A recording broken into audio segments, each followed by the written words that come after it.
जो हिम्मत न हारे वो जिंदगी सवारे।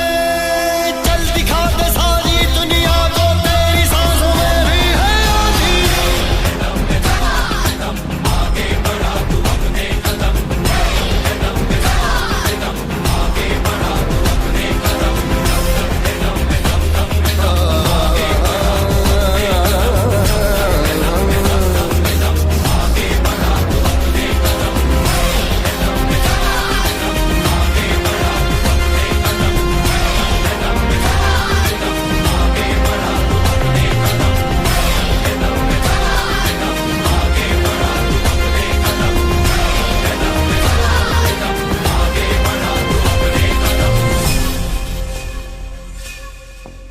फितरत से हीरो, पॉकेट से जीरो, दिल में मेरे राम हैं और बाबूजी परेशान हैं। नमस्कार, मैं बेरोजगार कुमार फ्रॉम बिहार। मैं आपके गली का वो लौंडा हूं जो घर पे गुमसुम चुपचाप है, लेकिन फेसबुक, व्हाट्सएप, पबजी के दुनिया का वो रॉक स्टार है। 4 साल पहले एक सस्ते इंजीनियरिंग कॉलेज से निकला एक निकम्मा इंजीनियर, फिर वही जीके जीएसटी रटता हुआ जो आपको अक्सर ट्रेनों में ल्यूसेंट का पन्ना पलटता हुआ दिख जाता है। करंट अफेयर में मोदी जी के हर योजना से लेकर भारतीय सेना के हर एक सैन्य अभ्यास और अक्षय कुमार के नई फिल्म का जानकारी तक सब जुबान पर रखता है उसको। अच्छे दिन का वादा भी और देश के दुश्मन पाकिस्तान का नापाक इरादा भी। देखिए सर, हमको ज्यादा कुछ नहीं आता है, हम भूगोल में शून्य हैं, इतिहास का कोई खबर नहीं है और नागरिक शास्त्र तो गोल है।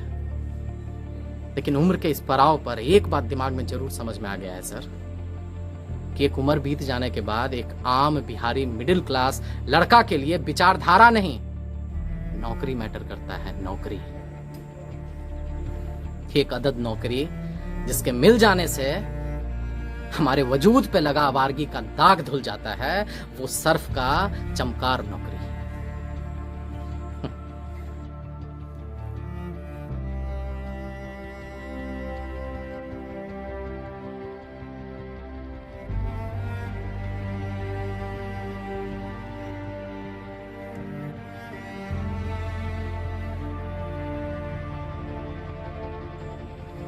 पहले आईएएस और उसके बाद एसएससी और फिर से फ्रस्ट्रेशन का ई लेवल हो जाता है कि सर रेलवे का गैंगमैन से लेके लोको पायलट का फॉर्म भरते भरते हम लोग अपने सेल्फ एस्टीम का ऐसा बत्ती बना लेते हैं कि रात में जब टेबल पे बाबूजी के साथ खाना खाने बैठते हैं ना, तो परवल तक नहीं घोटाता है सर।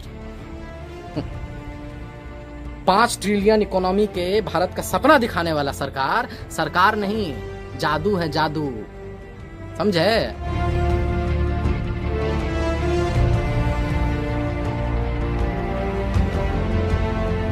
2 साल से वैकेंसी निकला हुआ है, एग्जाम नहीं ले पाए हैं। लेकिन साला फॉर्म का पैसा घुरा घुरा के जिले लाही खैरात बांट रहे हैं। फिर हमारे बाप जिनको इस सिस्टम के जगह उनका बेटा ही करमजला लगता है। 27-28 साल के बाद बाप के पैसे का रोटी ना पत्थर से जैसा हलक में उतरता है सर। और फिर आप सर बोलते हैं कि कुत्ता पाल लो देसी नस्ल का, हाँ, खिलौना बेच लो। अरे सर, काजू के आटा का रोटी खाइए आप नेता लोग, और आधी पेट बिलबिलाते इस जनता को राष्ट्र और हिंदू खतरे में है का झुनझुना पकड़ा दीजिए। बड़ा सही बात।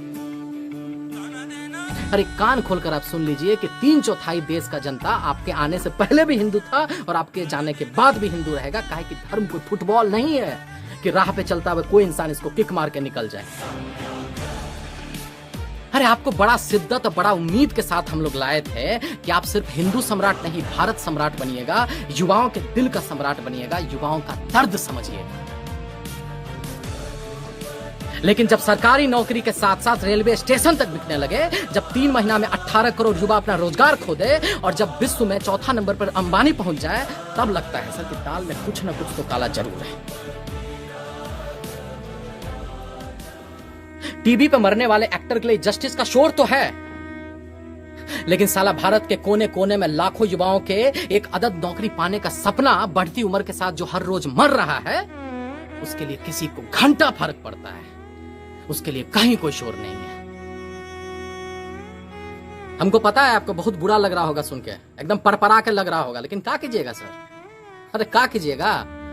जब पेट में भूख और आंख में बेरोजगारी का जलालत हो ना, तो मुंह से भजन नहीं गाली ही निकलता है। अरे जिस युवा ने आपको इतना प्यार दिया, इतना प्यार दिया, जो आपकी लंबी गाड़ी और बढ़ी हुई दाढ़ी के सामने जो नतमस्तक हो गया, उसको आप पकौड़ा खिलौना बेचने का उससे भद्दा मजाक करते हैं आप।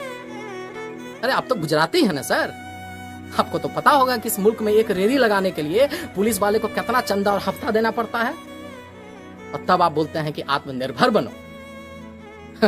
अरे रचाइए ढोंग, दिखाइए सपना। अरे आपसे पहले भी आया था एगो तुगलक, जिसका सपना और नियत बहुत साफ था, लेकिन जमीन पर आते ही ना टै बोल जाता था। अब कमेंट सेक्शन में कुछ लोग हमको गाली देगा, एंटी नेशनल बोलेगा, देशद्रोही बोलेगा। बे बोलो, अगर साला अपने ही देश में, अपने आजाद मुल्क में, अपने प्रतिभा के दम पर अपने ही सरकार से सरकारी नौकरी मांगना गुनाह हो जाता है, एग्जाम का डेट का हिसाब मांगना गुनाह हो जाता है, तो हम हैं गुनहगार, और हम ऐसा गुनाह एक नहीं 1000 बार करेंगे इस देश के युवाओं के लिए। तुम रहो अपने नेता का चाटने में, और इस देश को महान बनाने में हम इन युवाओं के साथ खड़े और युवाओं के साथ रहेंगे। जय बिहार।